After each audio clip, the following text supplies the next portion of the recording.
ঢাকা পরিবহন সমন্বয় কর্তৃপক্ষ ডিটিসিএ এবং ঢাকা সড়ক পরিবহন মালিক সমিতির দ্বন্দ্ব এখন চরমে। ডিটিসিএ-কে পাশ কাটিয়ে নিজেরাই রুট ভিত্তিক বাস কোম্পানি করেছে মালিক সমিতি। অন্যদিকে বিভিন্ন রুটে কোম্পানি ভিত্তিক বাস চালুর কাজ প্রায় সম্পন্ন করে ফেলেছে ডিটিসিএও। নগর পরিবহনে শৃঙ্খলা আনার নামে এরকম বিভিন্ন উদ্যোগ পরিস্থিতিকে আরও ঘোলাটে করবে বলে মত সড়ক পরিবহন বিশেষজ্ঞদের। সমস্যা সমাধানে বাসের জন্য মেট্রো রেলের মতো সরকারি তালিকাভুক্ত এবং রাষ্ট্রীয় সংস্থা গঠনের পরামর্শ তাদের। বিস্তারিত আহমদ অনিকের দ্বিতীয় এবং শেষ পর্বে। সড়ক বিধিমালা 2022-এ লেখা আছে ডিটিসিএ পরিকল্পনা বাইরে কোনো রুট দেওয়া যাবে না।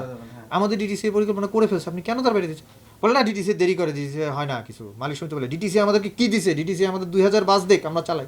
সম্প্রতি গণপরিবহন বিষয়ক এক সভার অভিজ্ঞতা জানান ঢাকা পরিবহন সমন্বয় কর্তৃপক্ষ ডিটিসি এর কর্মকর্তা ধ্রুব আলম। বাস মালিকদের কেউ কেউ রাজি থাকলেও ঢাকা সড়ক পরিবহন মালিক সমিতির অসহযোগিতা রুট ভিত্তিক কোম্পানির অধীনে বাস চলাচলে অনিশ্চয়তার জন্ম দিয়েছেন বলে মনে করেন তিনি। এরকম হুট করে জাস্ট বাসটাকে রং পরিবর্তন করে এভাবে আসলে আমরা চালাতে আগ্রহী না, কারণ এটাও তাহলে ওইভাবে ফেল করবে। এই যে এখন ধরেন দুই রকম, আপনি যেটা আগে দেখেছেন না যে নগর পরিবহন চলছে তার সাথে অন্য বাসও চলবে, এই কাজ করানো যাবে না। ডিটিসি এর নির্বাহী পরিচালক জানান বিভিন্ন গন্তব্য থেকে আব্দুল্লাহপুর রুটে গোলাপি রঙের বাস চালুর বিষয়ে আগে থেকে অবহিত করেনি মালিক সমিতি। মালিক সমিতিকে এই ড্রাইভারের বেতন, হেল্পারের বেতন, এই বিষয়গুলোও সলভ করতে হবে।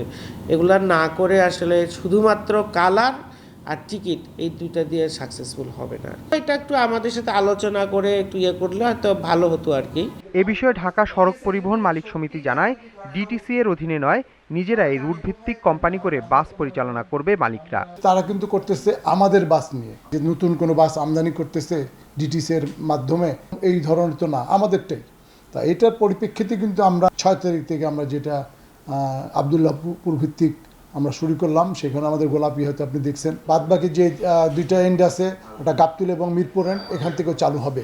এদিকে দুপক্ষের পরিকল্পনা বিজ্ঞানসম্মত নয় জানিয়ে সড়ক পরিবহন বিশেষজ্ঞ হাদিউজ্জামান বলেন, গণপরিবহনে শৃঙ্খলা আনতে রাষ্ট্রীয় প্রতিষ্ঠানের বিকল্প নেই। বিভিন্নভাবে যে চেষ্টা করে করা হচ্ছে এটা বিজ্ঞানসম্মত না, এটা বারবার হোঁচট খেয়েছে। তো আমি মনে করি আসলে যদি গভর্নমেন্ট লিস্টেড বা স্টেট ওন কোম্পানি তৈরি না করা হয়, শুধুমাত্র কমিটি দিয়ে এটা বাস্তবায়ন হবে না। তিনি বলেন, নতুন বাস এবং বাস মালিকদের জন্য প্রয়োজনে ভর্তুকির ব্যবস্থা না থাকলে বাস রুট ফ্র্যাঞ্চাইজি বাস্তবায়ন সম্ভব নয়। পৃথিবীর উন্নত শহরগুলিতে কিন্তু গণপরিবহন সাবসিডিতে চলে, কারণ আপনাকে মনে রাখতে হবে যে আমাদের ঢাকা শহরে প্রতি বছর প্রায় 50 থেকে 60 হাজার কোটি টাকা আসলে অর্থনৈতিক অপচয় হচ্ছে যানজটের কারণে। তো সেখানে সরকার যদি 5 থেকে 6 হাজার কোটি টাকা বিনিয়োগ করে, এই কোম্পানির যে কথা আমি বলছি সেই কোম্পানির আওতায় পুরো ঢাকা শহরেই তো লন্ডনের মতন চমৎকার বাস ফ্লিট নামানো সম্ভব। গণপরিবহনকে শৃঙ্খলায় আনতে যাত্রী সেবাকে অগ্রাধিকার দিতে হবে বলে মত বিশেষজ্ঞদের।